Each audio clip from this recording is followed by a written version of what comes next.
हज़रत अब्दुल्ला की जिंदगी देखो, सैयदा आमिना की जिंदगी देखो। कहती है आमिना कहती है अब्दुल्ला मैं बड़े नसीब वाली हूँ, खुदा ने तेरे जैसा जवान मेरे मुकद्दर में लिखा है। हज़रत अब्दुल्ला कहते हैं आमिना मैं तुझसे ज्यादा नसीब वाला हूँ, मुझे तेरे जैसी शरीक हयात रब ने अता की है। अल्लाह अकबर। अभी कुछ माह गुजरे थे कि जिंदगी हंसी खुशी गुजर रही थी, चंद माह गुजरे थे। एक दिन हज़रत अब्दुल्ला हज़रत अब्दुल मुत्तलिब के पास आते हैं, कहते बाबा जान मैं भी परदेश जाना चाहता हूँ, मैं भी कुछ कमाना चाहता हूँ, आने वाला दौर ऐसा होगा मेरे घर में बच्चा होगा, उसकी भी ख्वाहिशें जरूरतें होंगी, इसलिए मैं परदेश जाना चाहता हूँ। जैसे इतनी बात हज़रत अब्दुल्ला ने कही है, वालिद ने कहा बेटे मेरी तरफ से तो इजाजत है, अपनी बीवी हज़रत आमिना से इजाजत ले लो। जैसे हज़रत अब्दुल्ला सैयदा आमिना के पास आए हैं, कहते आमिना कहा जी का परदेश जाने की इजाजत दो, मैं कुछ कमाने जाना चाहता हूँ, मैं बिजनेस के लिए जा रहा हूँ, तिजारत के लिए जा रहा हूँ। हज़रत आमिना ने इतना सुना आंख में आंसू आ गए, कहने लगे मेरे सरताज अभी जिंदगी के कितने लम्हे साथ गुजरे थे, अभी कितने दिन गुजरे थे, अभी तो दिलों की हसरतें मुकम्मल लगी हुई है। अब्दुल्ला भी मैंने जी भर के देखा नहीं,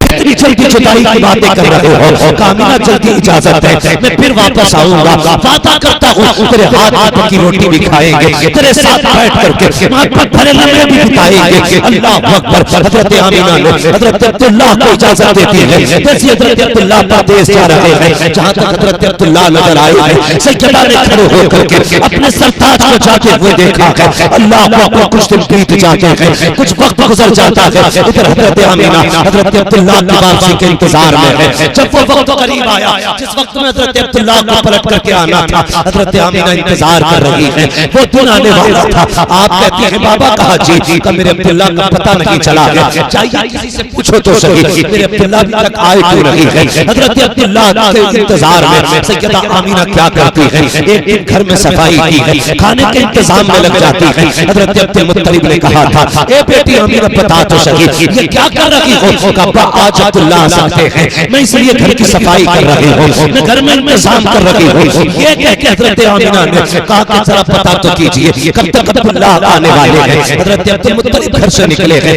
हरम शरीफ में पहुंचे हैं, अभी पूछना चाहते थे, इतने में एक शख्स दौड़ता हुआ आया, उसने कहा कि आप ही अब्दुल मुत्तलिब हो। कहा जी का एक बड़ी बड़ी खबर है। कहा क्या खबर लेके आए हो कि अब्दुल्ला तुम्हारे बेटे हैं। कहा जी का अब्दुल्ला वापस नहीं आएंगे। कहा किस लिए। रास्ते में उनका इंतकाल हो गया है। इतना सुनना था। हज़रत अब्दुल मुत्तलिब जमीन पे बैठ जाते हैं, अपने दिल को संभाल लेते हैं। आपके पास खुदा ने कई बेटे दिए थे, खुद को तो संभाल लेते हैं, लेकिन दिल कहता गया कि मुत्तलिब जरा ये तो बताओ आमिना पूछेंगी तो क्या जवाब दोगे।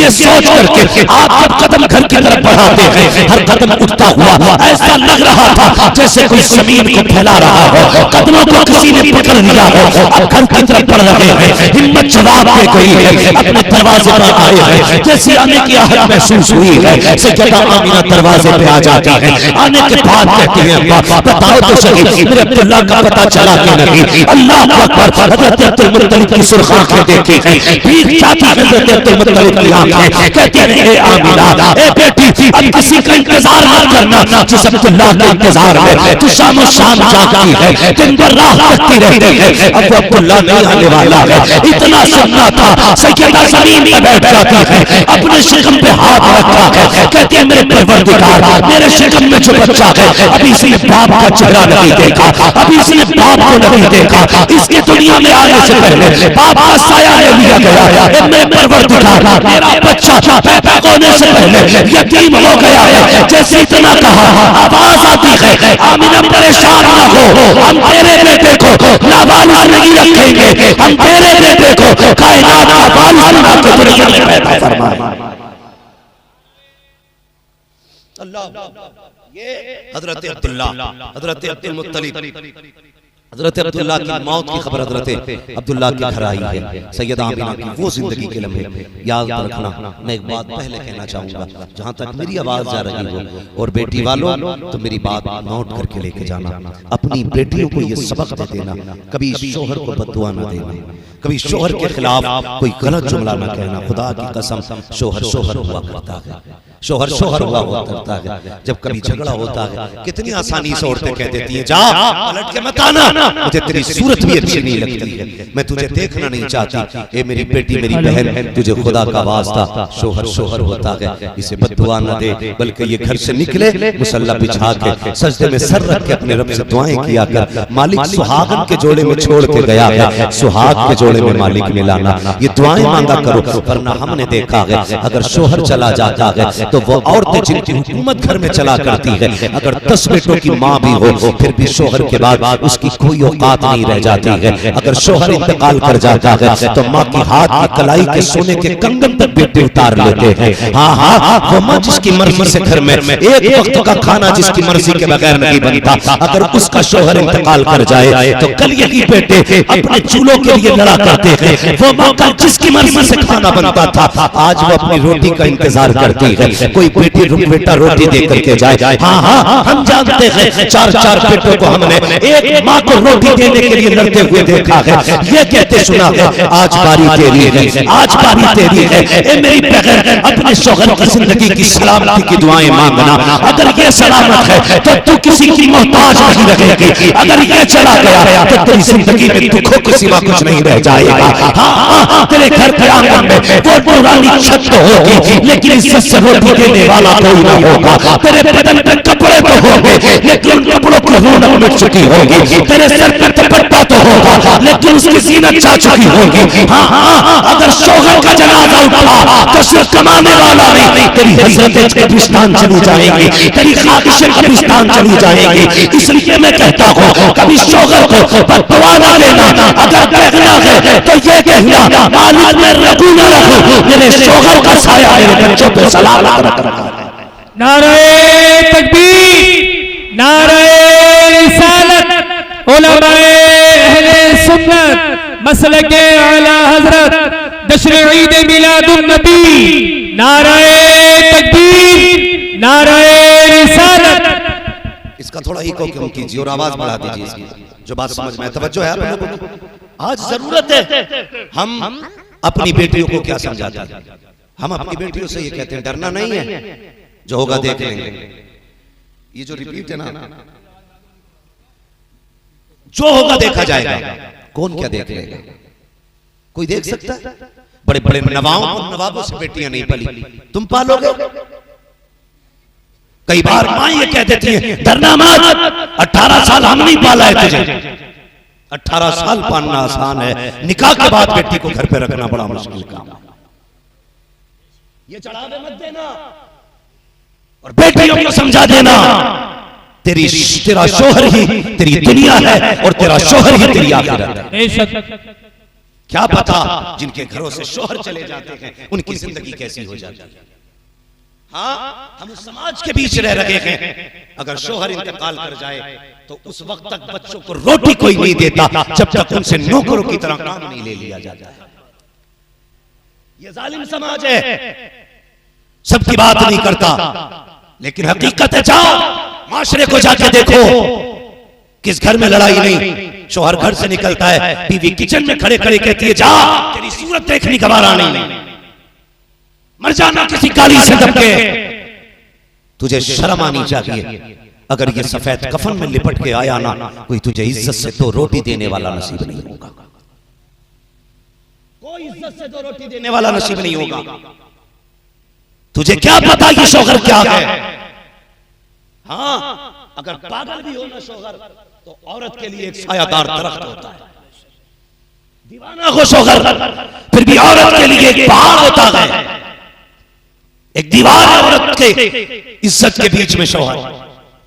और हम जा देखा जाएगा, उठा के पटक देंगे, जेल करा देंगे। अभी जेल में कुछ अहबाब ने बताया ऐसे ऐसे बूढ़े लोग मिले कि जिनसे कोई मिलाई करने तक जेल नहीं आया। मुफ्ती साहब क़िबला ऐसा मासूर शख्स एक था बूढ़ा कि जो बेल चेयर पे बैठा हुआ था, बेल चेयर पे जेल के अंदर, उससे पूछा गया कि चाचा इस उम्र में आप यहाँ कैसे आ गए। कहने लगे बहू ने एक मुकदमा किया था। बहुत गौर से मेरी बात सुनिए। कहने लगे बहू ने मुकदमा किया जिसकी सफेद दाढ़ी है उसको तुमने दहेज प्रथा के केस में लाकर जेल के अंदर डाल दिया। जिसके बाल सफेद हो गए हैं उस पे तुमने 76 के मुकदमे लगा करके उसे जिल्लत की जिंदगी जीने पे मजबूर किया। ए हव्वा की बेटी, मेरा इतना सवाल है, मुझे इतना बता दे, क्या तुझे मौत नहीं आनी है? क्या तुझे मर के रब को मुंह नहीं दिखाना है? ये झूठे मुकदमे, ये 420 के केस ना करो। ये दुनिया में दुनिया यहाँ पैसे की चलती है, लेकिन वहां पैसे की नहीं चलेगी, वहां उसकी चलेगी जिसके साथ हक होगा, जिसके साथ सच होगा, जिसके साथ रब होगा, वहां उसकी चलेगी। जो जालिम होगा वो तरसेगा और जो मजलूम होगा वो फख्र से सर उठा के खड़ा होगा। बेशक, सुभान अल्लाह, सुभान अल्लाह। इसलिए डरना आखिरत से, जिसके दिल में आता है मुकदमा कर देते। ये मुसलमानों की कहानी है, जाओ जेलों में जाके देखो कितनी औरतों ने सिर्फ अपनी बेवकूफी की वजह से अपने शोहरों को जेल में डाल दिया और उनके बच्चे बाप के होते हुए यतीमों की तरह जिंदगी गुजार रहे हैं। शर्म आनी चाहिए हमारे समाज को। 12वीं का झंडा हर बेवा के घर पे होगा, हर शादीशुदा, हर जोड़े के घर पे लगा होगा। हाँ, यतीमों के घर पे भी झंडा होगा, अमीरों के घर पे भी झंडा होगा। लेकिन मुझे जरा ये बताना, ये झंडा लगाने वाले ये फैसला करेंगे पहले कि जो हमारे अंदर कमियां थी उन कमियों को पहले दूर करेंगे, बाद में मुस्तफा के नाम का झंडा लगेगा। ये कब होगा बताइए? खुदारा बदले अपने आप को। ये जो बेटियां मुकदमे कर रही हैं और शरीफ और बेगुनाह लोगों को फंसाती हैं, अल्लाह से डरो, वरना अल्लाह जब गिराएगा कब्र में कोई बचाने वाला नसीब नहीं होगा, कोई बचाने वाला नसीब नहीं होगा। आज तेरे भैया की थानेदार से रेट पेट अच्छी है ना, आज तेरे भाई के शोर से और सिफारिश से ऊपर तक है, तो जिसे चाहो कि फांसी करा दोगे, जिसे चाहो कि जेल में डलवा दोगे? नहीं, डरो अल्लाह से। एक दिन ऐसा आएगा कि उस दिन कोई नहीं होगा बचाने वाला। फिर अल्लाह आवाज देगा, बुला अपने हिमायतियों को, बुलाओ उनको जो पैसों पे दम भरते थे, बुलाओ उनको जिनके मामलात थाने कचहरियों में ज्यादा थे। फिर कोई नहीं आने वाला, कोई नहीं आने वाला। खुदारा बेटियों को यही सबक पढ़ाइए, यही सबक पढ़ाइए कि तेरा शोहर तेरी खुशियों का सबसे बड़ा जिम्मेदार है। अपने शोहर की जिंदगी की दुआएं मांगना, ये बताया करो अपनी बेटियों को, अपने शोहर की जिंदगी के लिए दुआएं मांगना। आज ना लगता नहीं है, जिन औरतों के शोहर इंतकाल कर जाते हैं, सब कुछ होते हुए भी वो जिंदा लाश बन के रहा करती है। जिंदा लाश बड़ा मुश्किल होता है जीना, बहुत मुश्किल होता है। और फिर देखो तो सही, सैयदा आमीना, अल्लाह अकबर, हजरत अब्दुल्ला, चांद जैसा शौहर, किसी का काला कलोटा मर जाए वो औरत बेहोश हो जाती है जिसका चांद जैसा शौहर चला गया। हाँ, कम से कम कुछ लोगों को ये तो सब्र होता है, हमने जनाजा देख लिया, ये तो सब्र होता है कि हमने हाथों से मिट्टी दी है। हमारे यहाँ पे अगर किसी का इंतकाल दुबई में हो जाता है तो हम 2 लाख रुपए लगा करके दुबई से जनाजा मंगवाते हैं, ताकि आखिरी बार अपने बच्चों का, अपने शौहर का, अपने बेटे का, अपने बाप का दीदार कर सके। हम लाखों रुपए लगा करके इसलिए जनाजा मंगवाते हैं, आखिरी बार देख सकें। लेकिन आमीना का मुकद्दर देखो, आमीना का तो नसीब ऐसा है आखिरी बार अपने शौहर का जनाजा तक न देख सके। कितनी मुश्किल जिंदगी थी। अल्लाह अकबर, ऐसे माहौल में सैयदा आमीना ने खुद को संभाला। अल्लाह अकबर। हजरत आमीना सुबह भी रोती हैं, शाम भी रोती हैं। हजरत अब्दुल मुत्तलिब से रोना ना देखा गया। काबे में गए, गिलाफ पकड़ कर रोए, कहने लगे मालिक मेरे सहारे के लिए तो इतने बेटे दिए हैं, कम से कम आमीना को एक ऐसा बच्चा दे जो आमीना का सहारा बन जाए। आवाज आई, अब्दुल मुत्तलिब जा, अब परेशान ना हो, तू सिर्फ आमीना के सहारे की बात कर रहा है, हमने तो कायनात का सहारा आमीना की गोद में देने का फैसला किया। हमने तो ये फैसला किया है आमीना को सारी कायनात का सहारा देंगे। अल्लाह अकबर। सैयदा आमीना के दिन गुजरते रहते। एक दिन था हज़रत अब्दुल मुत्तलिब, सुने वो लोग जब मिलाद को बिदअत कहते, मिलाद है क्या? डांस है, तमाशा है। मिलाद मुस्तफा के औसाफ, आका करीम के सिफात व कमालात, हाँ उनके हुस्न की बातें, उनके जिस्म की बातें, उनके तज़किरे, यही मिलाद है, यही मिलाद है ना? बोलो, यही मिलाद है ना? हुजूर की बातों ही को तो मिलाद कहा जाता है। ये यहां बैठ के गाली देता है? नहीं देता ना? तो मैं तो एक बात कहता हूं ना, आला हज़रत ने क्या गलत कहा? आप फरमाते हैं और तुम पर मेरे आका की इनायत न सही, नजदियों कलमा पढ़ाने का भी एहसान गया। और कुछ नहीं समझ रहे, कम से कम इतनी समझ रहे हुजूर ने कलमा पढ़ाया है। इसी बहाने कर हुजूर क़यामत की खुशियां मना लिया करो कि हुजूर ने दीन दिया क्या हमें, यही सोच कर जश्न मना लिया करो। हजरत अब्दुल मुत्तलिब काबे में तवाफ कर रहे हैं, तवाफ करते करते उसी बीच में ना किसी ने आके कहा अब्दुल मुत्तलिब बड़ी गैरत की बात है। कहा क्या? सरदारों मक्के के। कहा फिर? कहा कि सारे लोग आपसे डरते, लेकिन एक बात बड़ी जुर्रत से हम कह रहे हैं आपसे। आपने फरमाया कहो ना क्या बात है। कहने लगे बात यह है कि वो जो तुम्हारे घर की बहू है ना आमीना, वो बेवा है। कहा जी। कहा अगर बेवा है तो फिर ये बताइए, अरब का दस्तूर तो ये है औरतें खुशबू नहीं लगाती है। कहा हाँ। कहा फिर तुम्हारे घर की बहू आमीना खुशबू क्यों लगाया करती है? इतना सुना हज़रत अब्दुल मुत्तलिब की गर्दन झुक गई। जानते हो बड़ा वकार था आपकी नजरों में, इतना वकार था कि अबरहा जैसा आंखों में आंखें डाल के बात करते हुए घबरा रहा था। ये जुर्रत थी आपके अंदर। मगर आपसे एक शख्स कहता है कि आपके घर की बहू खुशबू लगा रही है, और दस्तूर ये है अगर किसी का शौहर इंतकाल कर जाए 1 साल तक औरत को खुशबू नहीं लगानी है। अपने घर की बहू को नहीं संभाल सकते? इतना सुना गर्दन झुक गई, चेहरे पे ना हया की वजह से जर्दी आ गई, वो घर आ गई। आपकी बीवी का नाम भी, नबी की दादी का नाम भी फातिमा है। आपकी बीवी ने कहा मेरे सरताज खैर तो है? कहा कि आज लोगों ने ऐसी बात कह दी कि मेरी भी शर्म से गर्दन झुक गई। कहा क्या? कहा जरा चाहिए तो आमीना से बात कीजिए। कहा क्या हुआ? कहा सुना है आमीना कोई खुशबू लगाया करती है, आमीना कोई खुशबू लगाती है। कहा किसने कहा? कि मक्के में सारे लोग बातें कर रहे हैं।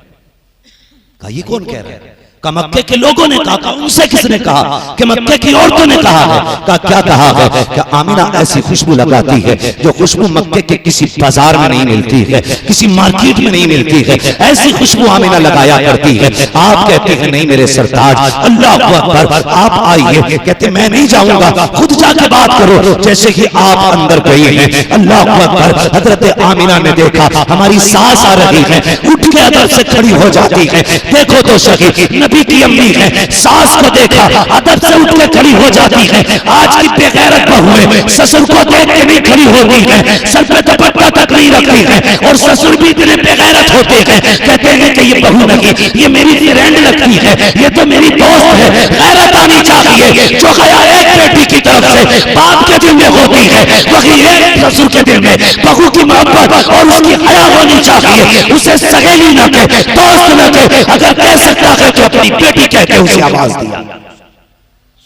हमारा मुआशरा बेगैरत होता जा रहा है, तरक्की कर रहे हैं हम लोग। हाँ, बाप की चारपाई पे भी बहू बैठी है, शर्म आनी चाहिए। ये अदब के खिलाफ है। नबी की अम्मी अपनी जगह से उठ के खड़ी हो गई, ससुर नहीं सास आ रही है, हया से सिमटी। कहती आमीना जी अम्मी। का बेटी तुम्हारे बाप बाहर से आए हैं और एक शिकायत है, सुना है तुम्हें अब्दुल्ला का सोग नहीं मना रही हो तुम। कहा क्यों? का मक्के की औरतें कह रही हैं कि आमीना खुशबू लगाया करती है। बस फिर क्या था? अल्लाह अकबर, आप रोई। आपने ना यूं करके एक मिट्टी, दीवार की मिट्टी छुटाई, हजरत आमीना के हाथ, फातिमा के हाथ पे रखी। कैसे सूंघी? कहा क्या? कहा कल इस पे हाथ रखा था, आज तक दीवार से खुशबू आ रही है। सुभान अल्लाह, सुभान अल्लाह। आज तक दीवार से खुशबू आ रही है। उसके बाद दुपट्टा दिया। कहा ये क्या है? कहा इससे पसीना पोंछती हूं। कहा इतनी खुशबू है कि बार बार धोने से भी खुशबू नहीं जा रही है, बार बार धोने से भी खुशबू नहीं जा रही है। इतनी परेशान हो गई। अल्लाह अकबर। उसके बाद जब आप गई हैं, आप कहती हैं कि जाइए आप चल के बात कीजिए, मेरी हिम्मत नहीं हो रही है बाकी का सवाल करने की। हजरत अब्दुल मुत्तलिब आए हैं। आमीना कहा जी का बेटी एक बात तो बता, क्या तुझे अब्दुल्ला की जुदाई का गम नहीं है? कहा बाबा है ना, मुझसे पूछो। जिसने चंद दिनों के बाद अपना शोहर खो दिया हो, जिसकी जिंदगी का हम सफर बिछड़ गया हो, चंद कदम चल के जिसने साथ छोड़ दिया हो, उसकी जुदाई का गम मुझसे ज्यादा किसको हो सकता है? अल्लाह अकबर। का बेटी अगर गम है तो फिर फिर बताइए खुशबू क्यों लगा रही है, ये इत्र क्यों लगा रही है? अल्लाह अकबर। सैयदा आमीना ने कहा था अब्बा मैंने कोई खुशबू नहीं लगाई है, कोई इत्र नहीं लगाया है। अगर इत्र नहीं लगाया है तो फिर बताइए मक्के में तेरी खुशबू की बातें क्यों हो रही है? तब हज़रत आमीना ने कहा था अब्बा जी एक राज की बात है, एक दर्द है जो छुपा रखा है।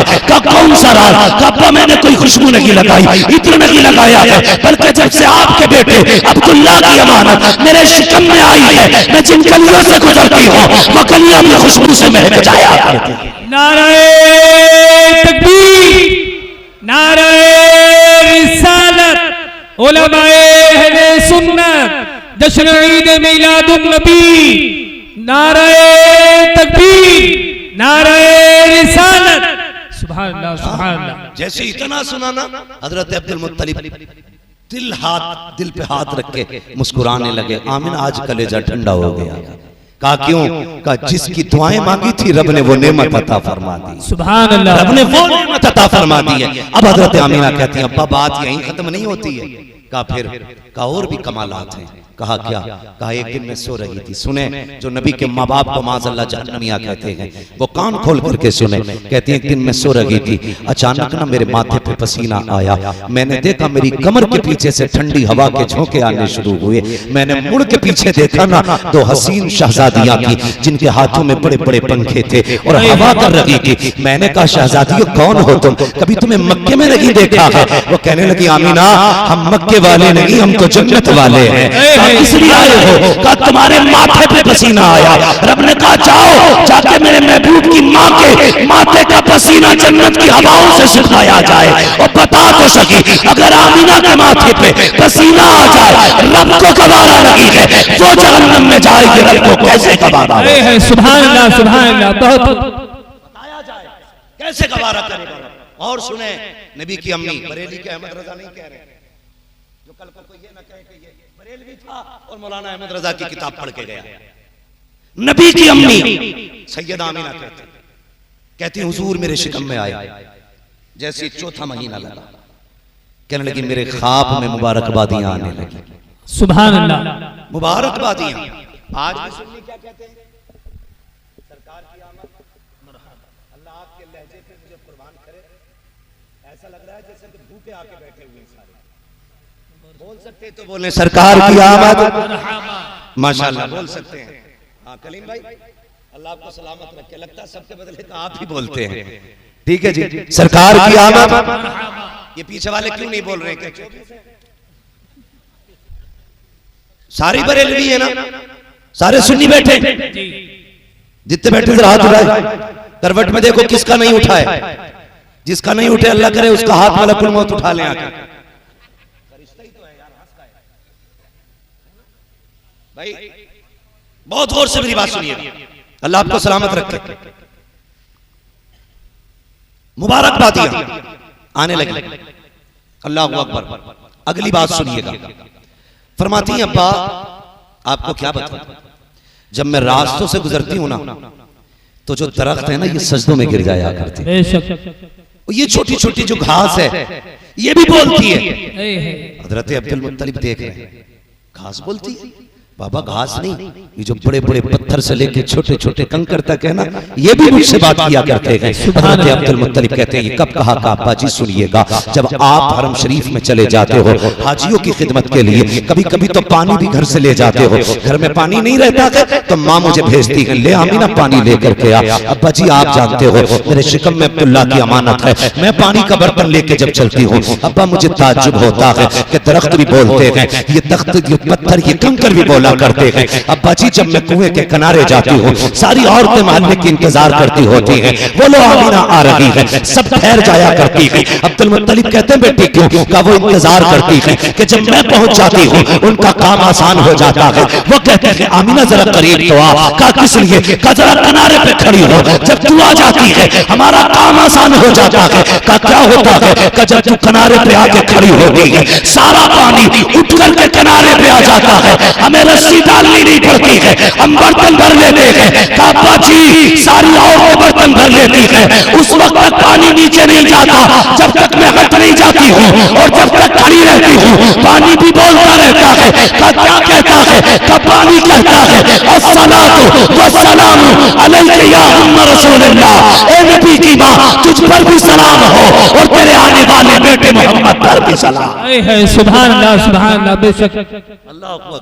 हजरत अब्दुल मुत्तलिब बहुत खुश है, काश अल्लाह ने हसरत पूरी कर दी, हसरत पूरी कर दी। वो वक्त भी गुजरा, वो साथ सईद भी आई और क्या कहती हैं, अब्बा जी मैं गुजर के जा रही थी, पानी का बर्तन मेरे हाथ में था, मैंने जिस पत्थर पर पैर रखा वो मोम कितना मुलायम है, सुभान अल्लाह, मोम कितना का पत्थर। हैरत का उस दिन मैंने आंगन में से कंकर उठाया कि उसे फेंकूं, किसी के पैर में न चुभे। का जब मैंने हाथ लगाया ना तो पानी कितना हो गया। मैंने कहा ये क्या हुआ, ये क्या हुआ, पत्थर मोम बन गया, कंकर मोम बन गया।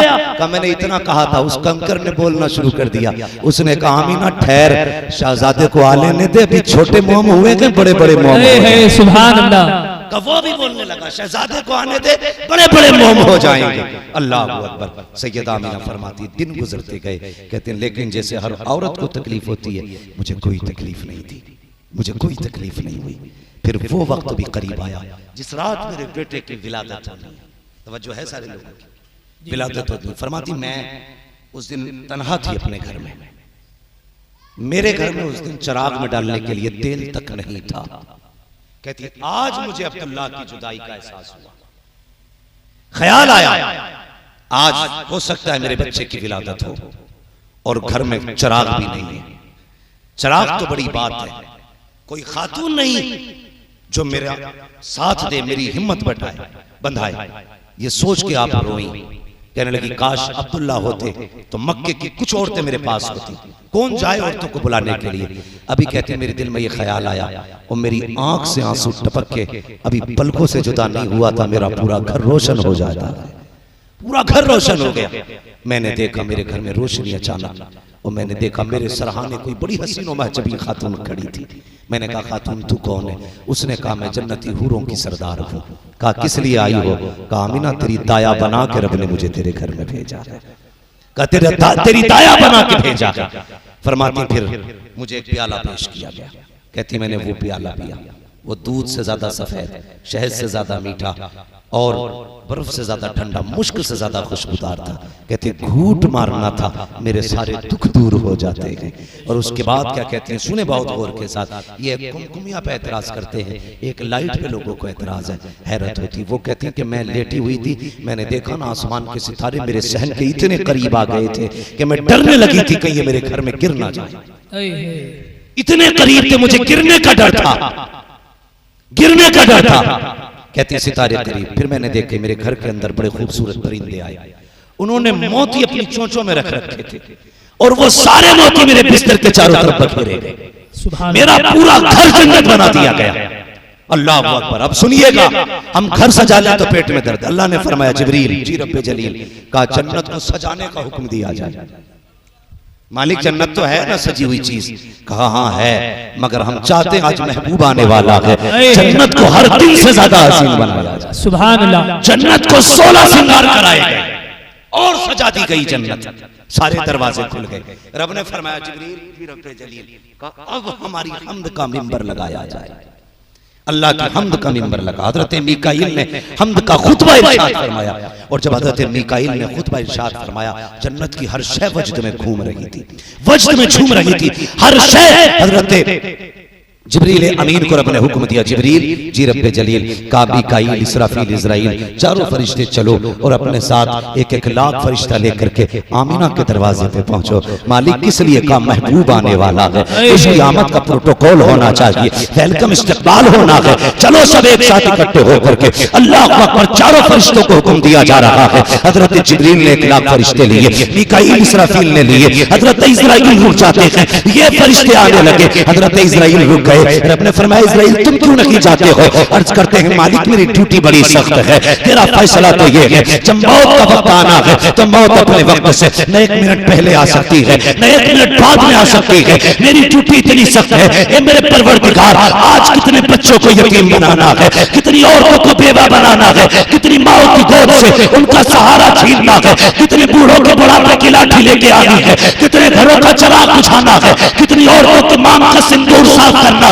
ए मेरे मालिक अगर मैं भी चला गया आज मेरी ड्यूटी का क्या बनेगा? रब ने फरमाया मेरा कुल तुम नहीं जानते क्या मेरा महबूब आने वाला है। और जानते हो जब तुम किसी बच्चे को लेके आओगे तो माँ रोएगी, बच्चों को लाओगे तो बाप रोएगा, बाप को लाओगे तो बच्चे रोएंगे, माँ को लाओगे परिवार रोएगा। ए मलकुल मौत, आज महबूब आने वाला है। हम ये नहीं चाहते हैं किसी के घर से रोने की आवाज आए, हम ये नहीं चाहते हैं आज किसी की आंख में आंसू आए। इसलिए मलकुल मौत जाओ, आज हमने भी महबूब के सदक़े में तुम्हारी भी छुट्टी कर दी है। मरने वालों को आज जिंदगी की सौगात अता फरमा। सुभान अल्लाह, सुभान अल्लाह, बेशक बहुत खूब, बहुत खूब। आज मलकुल मौत की भी छुट्टी है। मरने वालों को जिंदगी दी जा रही है, मरने वालों को जिंदगी दी जा रही है। अल्लाह अकबर, सारे फरिश्ते आ गए हजरत आमीना की चौखट पे, हजरत आमीना की चौखट पे। अब बात लंबी होगी। हजरत आमीना फरमाती फखरज मिन्नी नूर, फिर वो साथ भी आई, मेरे बेटे की विलादत हुई। आपने क्या कहा? मेरे जिस्म से नूर निकला। आपने नूर का तज़किरा किया। आज लोग इस पे झगड़ रहे हैं कि हुजूर नूर है कि नहीं है। नबी की माँ जानती है नूर है, इस खड़ूस को नहीं पता है ना। बस मैं बात समेटने लगा हूं। हजरत आमीना कहती फखरज मिन्नी नूर, मेरे जिस्म से नूर निकला, नूर निकला। और अब मैं अगली बात करूं। फरमाती सुने, हर माँ की ख्वाहिश होती है कि अपने बच्चे को देखे। हर माँ चाहती है वो ये देखे इसकी आंख कैसी है, इसकी नाक कैसी, इसकी पेशानी कैसी है, गया किसे है, हाथ पैर कैसे हैं। कहते मेरा भी जी चाहता था, देखो मेरे लाल का माथा कैसा है, इसकी आंखें कैसी हैं, इसका चेहरा कैसा है, इसका बदन कैसा है। फरमाती हैं मैंने जब उसको देखा, अल्लाह अकबर, कहती हैं लम्मा वदातु, जब मैंने अपने बेटे को जना और उसकी तरफ मैंने निगाह डाली, काना मकबूलन, मेरे लाल की आंखों में सुरमा लगा हुआ था। फरमाती मेरे लाल की आंखों में सुरमा लगा हुआ था, मधुनन बालों में तेल लगा हुआ था, मखतूनन खतना शुदा पैदा हो रहे हैं। अगली बात कहते हैं मगसूलन, गुस्ल करके तशरीफ ला रहे हैं, मुअत्तरन, इतना ऐसा लगा है मेरे घर में विलादत हो रही है, खुशबू मक्के की सारी गलियों में फैलती जा रही है। सुभान अल्लाह। कहती है काना साजिदा, आते मेरे लाल ने सजदे में सर रख दिया था, सजदे में सर रख दिया था। कोई है ऐसा जो इस शान से आया हो, मगसूलन, जो गुस्ल करके आया हो। ओ यार, कोई दूल्हा बनता है तो किसी को बाप नहलाता, भाई नहलाता है, कोई जगह को बड़ा सलीचर नाई नहलाता है, जिसे खुद नहाने की जरूरत हो वो दूल्हा को नहलाता है और फिर उसके बाद बैठाया जाता है। सोचो तो सही, दूल्हा को दो लोग नहलाते हैं ताकि दूल्हा में कोई कमी ना रह जाए। रब ने अपना महबूब भेजा तो कितना सजा के भेजा, सुभान अल्लाह, कितना सजा के भेजा होगा। का महबूब सुरमा भी हम लगाएंगे, बालों में तेल भी हम डालेंगे, महबूब गुस्ल भी हम देंगे। आज दूल्हा हम बना के भेजेंगे। और जब दूल्हा बना के भेजा गया, कहती काना साजिदा, मेरे लाल ने सजदे में सर रख दिया है। अल्लाह अकबर। कहती हैं कि जैसे मेरा लाल आया, एक सब्ज रंग का कपड़ा आके मेरे लाल के सत्र पे पड़ गया। कहती मैंने अपने लाल का सत्र मैंने भी खुला हुआ नहीं देखा। अल्लाह अकबर। ये सरकार दो आलम सल्लल्लाहु अलैहि वसल्लम की शान है। इधर हुजूर पैदा हो रहे हैं, हुजूर हजरत अब्दुल मुत्तलिब काबे में तवाफ कर रहे हैं। तवाफ करते करते वो काबा झुका। फिर सारी बातें आप जानते हैं। आप बड़ी तेजी से ये सोचने लगे ये सब कुछ कैसे हो गया, ये कैसे हो गया। ख्याल आया झुका किधर है, कहा घर की तरफ। फिर दौड़े अपने घर की तरफ। कई दिन से मेरे घर में कुछ अजीब चीजें देखने को मिल रही हैं, लगता है मेरे घर कुछ नया हुआ है। जैसे घर आए, अपने दरवाजे पे जाना चाहते थे। अल्लाह अकबर। दरवाजे पे एक जवान ने यूं हाथ लगा रखा है, यूं हाथ लगा रखा, हाथ में नंगी तलवार थी। और जैसे अब्दुल मुत्तलिब अंदर जाना चाहते, उसने कहा ठहरिए, अंदर नहीं जा सकते हो। कहा ये मेरा घर है। कहा घर आपका होगा लेकिन आज नहीं जा सकते हो अभी। कहा क्यों, मुझे नहीं जानता, काबे का मुतवल्ली हूं। कहा ओके काबे के मुतवल्ली, हम भी रब की तरफ से भेजे गए हैं। कहा क्यों खड़े हो। कहा आज तुम्हारे घर में रब का महबूब आया है और उसका फैसला ये है, उसे देखने के लिए फरिश्ते आ रहे हैं। रब ये चाहता है पहले अर्श वाले देखेंगे, उसके बाद में उसका चेहरा फर्श वाले देखेंगे। नारे तकबीर, नारे रिसालत, उलमाए अहले सुन्नत, हजरत अल्लामा मौलाना मुफ्ती हम्मद रजा साहब क़िबला, नारे तकबीर, नारे रिसालत। समझ गए बात। पहले अर्श वाले देखेंगे, फिर उसके बाद फिर बोले उसके बाद फर्श वाले देखेंगे। जब इतना सुना तो दादा थे उछल गए खुशी से। दादा से ज्यादा खुशी किसी को नहीं होती। कहने लगे अब जाकर बताऊंगा मक्के में, मेरे घर आके देखो कौन आया। जब गए तो बोलना चाहते थे, अल्लाह ने ताला लगा दिया, मुंह बंद। कुछ बदअकीदा देखो, यहीं से दलील उठा के मैं देखो जब जा रहे थे ऐलान करने के लिए, अल्लाह ने ताला लगा दिया। मैंने कहा हाँ बेशक, मुंह बंद किया। बोलने की ताकत ले ली गई, नहीं बोल सके, मुंह बंद कर दिया गया। वजह यह नहीं थी कि मिलाद का तज़किरा था, वजह यह थी, मुफस्सिरीन फरमाते हैं इसलिए बना किया गया था कि ये महबूब का मिलाद है, काफिरों की गलियों में नहीं होगा, मोमिनों की गलियों में किया। सुभान अल्लाह। इसलिए बंद किया गया कि इनकी आमद के ऐलान काफिरों की गलियों में नहीं, ईमान वालों की गलियों में लगाए जाएंगे, इसलिए लगे थे। अल्लाह अकबर, खुदा की कसम। फिर रब ने महबूब, अपना लाडला महबूब, अपना प्यारा महबूब हमें दिया, यह एहसान किया और ऐलान किया वमा अरसलनाका इल्ला रहमतल लिल आलमीन। और लोगों, ए महबूब, हमने आपको सारे जहान के लिए रहमत बना करके भेजा। हाँ, हुजूर को सारे जहान के लिए रहमत बना करके भेजा गया। लोगों, ये समझो हुजूर आए हैं तो बहारें आई हैं। हाँ, वरना माँ की कोई इज्जत नहीं करता, बाप की कोई कदर नहीं करता, बहन बेटी क्या है, इससे किसी को मतलब नहीं था। हुजूर आए तो बेटियां घरों में मुस्कुरा रही हैं, हुजूर आए हैं तो माओं को अल्लाह ने हमें वकार समझाया है, हुजूर आए हैं तो बाप की इज्जत का पता लगा है। हर वो शख्स अब मिलाद मनाएगा जिसको खुदा ने बाप की दौलत दी है, या माँ की दौलत दी है, या बहन जैसी नेमतें अता की है, या बेटी जैसी रहमतें अता की है। जिसको भी रब ने ये रिश्ते दिए हैं उस पर लाजिम है वो किसी का झंडा लगाए ना लगाए, अपने घर पे मदीने वाले का झंडा जरूर लगाए। सुभान अल्लाह। लगाएंगे इंशाअल्लाह, बोलो लगाएंगे इंशाअल्लाह। लेकिन मेहरबानी एक करनी, घर की सफाई से ज्यादा, गली की सफाई से ज्यादा हमें दिलों की सफाई करनी। किसी के दिल में बुग़्ज़ है, कीना है, हसद है, पहले इसको साफ करना है, पहले दिल साफ कीजिए। हम गलियां साफ करते हैं कि हुजूर आएंगे, ये सोच के दिल साफ करो कि हुजूर आएंगे। वो कहा था किसी ने, सुना कि आप हर आशिक के घर तशरीफ लाते हैं, मेरे घर में भी हो जाए चरागां या रसूल, मेरे घर में भी हो जाए चरागां या रसूल, मेरे घर में भी हो जाए चरागां या रसूल, या रसूल अल्लाह। हाँ, अपने दिलों को साफ कीजिए। अगर किसी से हसद है तो उसके हसद का आप अपने दिल से मैल निकालिए। मस्जिद में जाएं, दिल साफ करके लेके जाएं। हैरत होती है, बंदा इत्र लगा लेता है कपड़ों पे और बड़े शानदार प्रेस व्रेस करके मस्जिद में जाता है, हाँ, मगर दिल का मैल नहीं निकाल पाता है। अल्लाह कहता है तेरे कपड़ों पे मिट्टी लगेगी तो चलेगा, लेकिन दिल का मैल नहीं चलना है। कपड़े भले मिट्टी वाले पहन के आ जा, लेकिन दिल साफ लेके आना है, दिल साफ लेकर के आना है। दिलों में जगह पैदा करें, अपने माशरे को एक बेहतर रुख दें, अपने माशरे को एक नई रविश दें, अपने माशरे को वो रास्ता दें जो मेरे मुस्तफ़ा ने उम्मत को दिखाया है। और डॉक्टर इकबाल ये सबक दे के गए कि मोहम्मद से वफा तूने तो हम तेरे हैं, ये जहां चीज है क्या लो हो, लो हो, लो हो, कलम तेरे हैं। इसलिए अल्लाह ताला हम सबको मुस्तफ़ा के इश्क की खैरात अता फरमाए और हर घर में अल्लाह रब्बुल इज्जत मुस्तफ़ा की विलादत का सदका अता फरमाए।